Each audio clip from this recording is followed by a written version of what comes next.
Labą dieną, tarptautinė Baltarusijos radijo klausytojai ir YouTube kanalo žiūrėtojai. Šiandien dienos mūsų svečias yra Eduardo Vaitkaus sąrašo lyderis, pats Eduardas Vaitkus.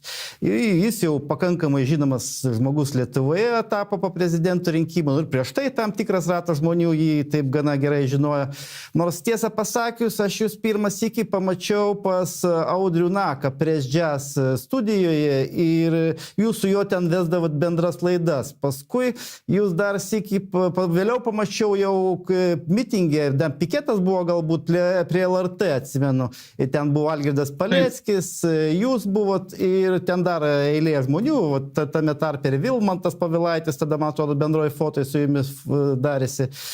Ir kadangi aš esu pakankamai jau senas Algirdo Paleckio bendražygis, tai norėčiau prisiminti apie jį. Ir kadangi jis šiuo metu yra vienas iš tokių pačių žinomiausių, netgi sakyčiau, Pabaltijo politinių kalinių.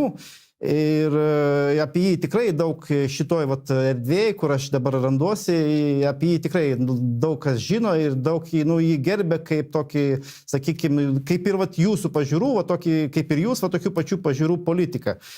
Ir kas įdomiausiai, kad aukščiausio teismo verdiktas buvo išneštas toks juokingas, jau praėjom visas teismų instancijas Lietuvoje, aukščiausias teismas pateikė tokį verdiktą. Ruošiasi užsiminėti špionažu. Taip, suprantat, čia kaip pagal Orvelą. Aš pagalvojau kažką mintyse ir automatiškai reiškia, kad aš jau padariau nusikaltimą.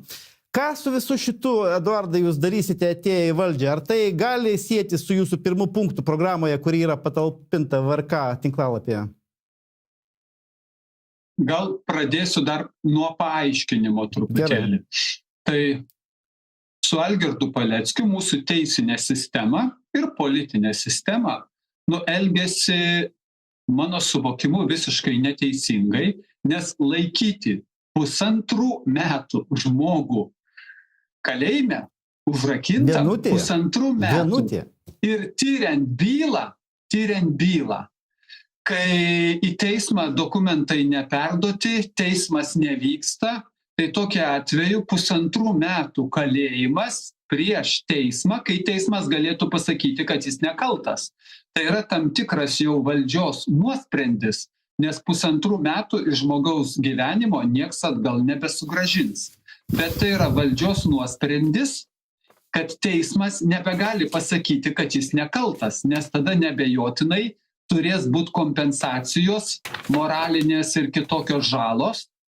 Tai teisinė sistema su juo elgiasi neteisingai vien tuo aspektu.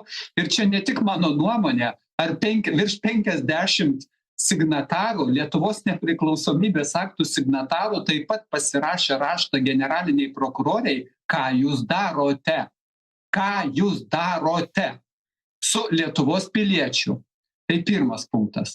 Antras punktas, kai byla remiasi tuo, kad antras žmogus suimtas kartu su Paleckiu, kuris sako, ne, mes nieko nešnipinėjom. Bet kai pas tą žmogų kompiuteryje surado vaikų pornografiją, tai tada žmogus suvokė, kad jis šnipinėjo ir tada buvo atleistas nuo bausmės ir vaikų pornografijos byla tyliai numarinta.